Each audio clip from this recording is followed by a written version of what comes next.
Hello dear students, आज हम सीखने वाले हैं 12th और 10th 11th क्लास का एक इम्पॉर्टेंट टॉपिक जो तीनों ही क्लासेस में बहुत इम्पॉर्टेंट है और एग्ज़ाम पॉइंट ऑफ व्यू से इससे एक क्वेश्चन आता भी है। तो हम देखते हैं इफ़ और अनलेस, जो सभी क्लासेस में हम ज़रूर करना या सीखना चाहिए।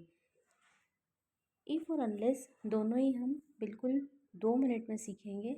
मैगी बनने से भी कम समय में इफ़ और अनलेस का यूज़ हम सीख जाएंगे। और इसी एक्सपेरिमेंट को करने के लिए मैंने एक तरफ मैगी बनाने रखी है और एक तरफ आपको ये कॉन्सेप्ट समझा रही हूँ। अब देखना ये है कि इफ़ और अनलेस जल्दी समझ आता है या मैगी जल्दी बनती है। चलो देखते हैं।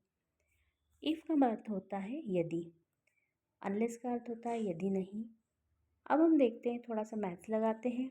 If not is equal to unless, दोनों का ही मतलब होता है यदि नहीं बराबर यदि नहीं। जब भी हम इफ़ को किसी helping verb do not, does not, have not के साथ लगाएंगे तो उसके बराबरी में हम अनलेस को डायरेक्टली लिख सकते हैं।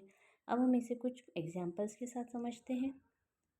यहाँ मैंने आपको एग्जांपल नंबर 1 दिया है जिसमें लिखा है if he does not have the time he will not help you. यदि उसके पास समय नहीं हुआ तो वह तुम्हारी मदद नहीं करेगा।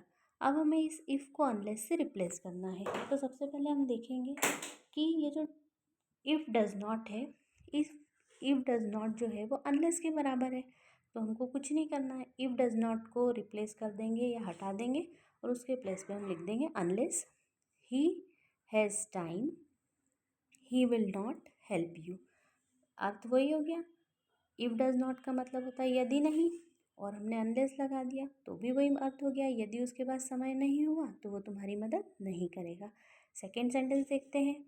अब ये अनलेस से स्टार्ट हो रहा है। Unless you speak the truth you will not be pardoned. यदि तुम सत्य नहीं बोलते हो तो तुम्हें माफ़ी नहीं मिलेगी, है ना।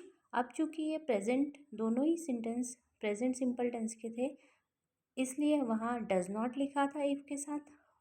और नीचे वाले सेंटेंस में चूँकि यू है इसलिए हमें डू नॉट लगाना पड़ेगा इफ़ के साथ। जब भी हम इफ़ के साथ नॉट लगाते हैं तो हम हेल्पिंग वर्ब का यूज़ करेंगे।